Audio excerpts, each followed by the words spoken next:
Hello guys, टेक्नोपाथ में आप लोग का स्वागत है। तो दोस्तों आज की इस वीडियो में हम बात करेंगे ओवरड्यू के बारे में और बाउंसिंग के बारे में, क्योंकि ये दोनों चीज़ें अलग अलग होती हैं। काफ़ी लोगों के मन में डाउट रहता है कि ये दोनों चीज़ें एक ही हैं, क्योंकि अक्सर होता क्या है कि जब आपकी ईएमआई ओवरड्यू हो जाती है, उसके बाद जब आपके जो चार्जेस लग जाते हैं ईएमआई पे, तो वो आप काफ़ी लोगों के साथ ऐसा भी होता है कि वो चार्जेस समेत अपनी ईएमआई पे करते हैं, उसके बावजूद भी उनके अकाउंट से मतलब 400-500 रुपये वो डेबिट हो जाते हैं बाद में भी। अब वो लोग ये कंफ्यूज रहते हैं कि मतलब ये किस लिए जो है डेबिट हुए हैं। हमने अपनी ईएमआई मतलब चार्जेस के साथ पे करी थी, उसके बाद भी बैंक से जो है फर्जी के चार्जेस मेरे कट गए हैं। तो ये सब जो डाउट्स रहते हैं आज की इस वीडियो में हम ये क्लियर कर देंगे। तो इस वीडियो को आप शुरू से लेकर लास्ट तक देखिएगा। तो चलिए शुरू करते हैं। तो दोस्तों सबसे पहले हम बात कर लेते हैं ओवरड्यू के बारे में कि ओवरड्यू होती क्या है और ये कब आपकी ईएमआई पर लगाई जाती है।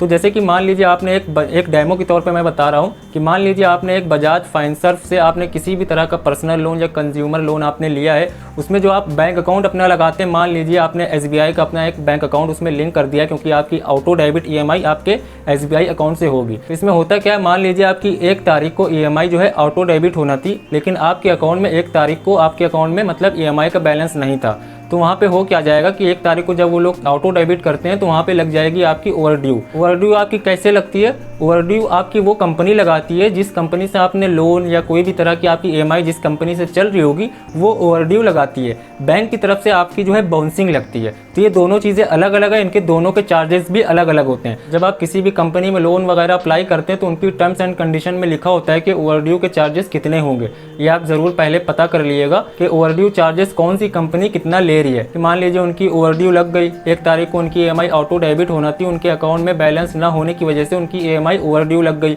अब मान लिया आपकी 1000 की ईएमआई थी, वो हो गई आपकी 1400 की।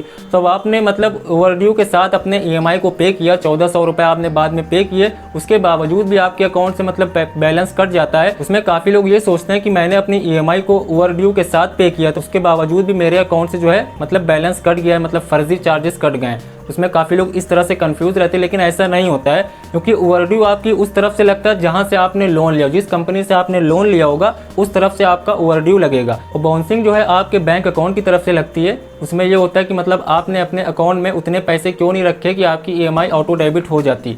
तो इसके चार्जेस वो होते हैं बाउंसिंग चार्ज, क्योंकि बाउंसिंग चार्ज जो होते हैं वो बैंक लगाती है और ओवरड्यू चार्जेस जिस कंपनी से आपने लोन लिया होगा वो कंपनी आपको लगाएगी। तो ये दोनों चीज़ें अलग होती हैं। तो इसलिए काफ़ी लोग इस चीज़ को एक ही लेके चलते हैं कि मतलब ओवरड्यू चार्जेस और बाउंसिंग चार्जेस एक ही चीज़ है, लेकिन ये अलग है। बैंक अपना चार्ज अलग लगाएगी बाउंसिंग का, और आपका ओवरड्यू चार्जेस जिस कंपनी से आपने लोन लिया होगा वो कंपनी अलग से आपको लगाएगी। उसकी ईएमआई पे जो भी आपके ओवरड्यू होगा वो अलग चार्जेस लगेंगे। इसलिए ऐसा होता है कि आप अपनी ईएमआई मतलब ओवरड्यू के साथ पे करते हैं, उसके बावजूद भी आपके अकाउंट से बैलेंस कट जाता है। इसलिए आपको ये पहले से पता कर लेना चाहिए कि आपके बैंक अकाउंट में कितनी जो है आपकी बाउंसिंग लगती है। ये आप अपने बैंक से कांटेक्ट करके पता कर लिए। और ओवरड्यू में कितने चार्जेस लगते हैं ये आपको जो है जिस कंपनी से आप लोन अप्लाई करते हैं उससे आप ये कॉल करके पता कर सकते हैं। तो दोस्तों ये थे कुछ डाउट्स आप लोगों के जो मैंने इस वीडियो में क्लियर कर दिए हैं। अगर आपको ये वीडियो से कुछ हेल्प मिली हो तो इस वीडियो को लाइक करिए, शेयर करिए। अगर आप चैनल पर नए हैं तो चैनल को सब्सक्राइब करिए। तो नेक्स्ट वीडियो में फिर मिलते हैं, जब तक के लिए अपना ख्याल रखिए। Good bye, take care.